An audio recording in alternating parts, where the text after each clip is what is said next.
Here we'll be discussing about an SQL trigger. So what is a trigger? In general, a trigger is an action that occurs in response to an event.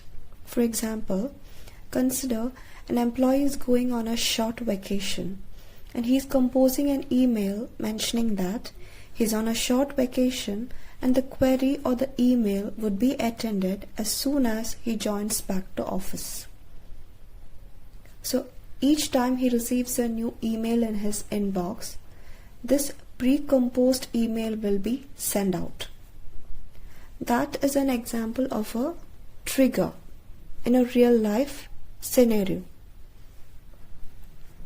So what is an SQL trigger? An SQL trigger is a stored procedure in the database which automatically executes or runs in response to an event on the database table. For example, a trigger can be invoked when a row is being inserted into the table or when certain columns are being updated. We look into the syntax of a trigger. Create, trigger, trigger name, before or after, insert, update or delete, on, table name for each row, and then comes the trigger content. A bit more into the syntax. Create, trigger, trigger name. Here a new trigger is being created with the mentioned trigger name, or if it already exists, then the trigger gets replaced with the trigger name. Before or after is used to specify the order of execution, whether the trigger is to be executed before the event or after the event, and whether it is to be executed before or after the insert, update or delete operation, and then on which table. For each row specifies that the trigger is to be executed for every row being affected, and then comes the trigger content.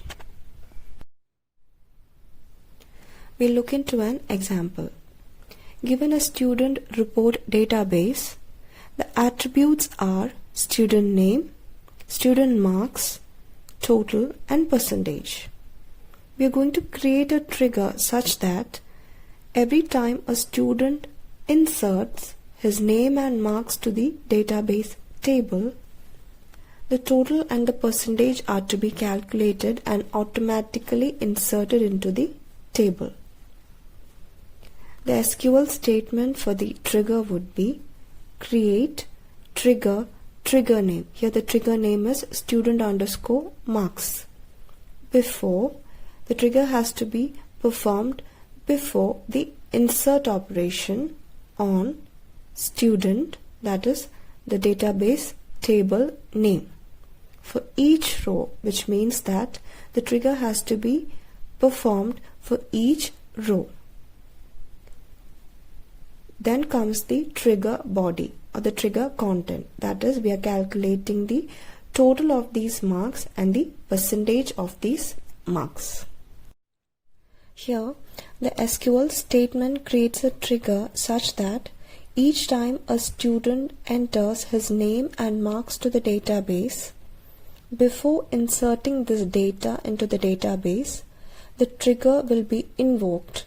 It calculates the total and the percentage of these marks, and the data are inserted into the table.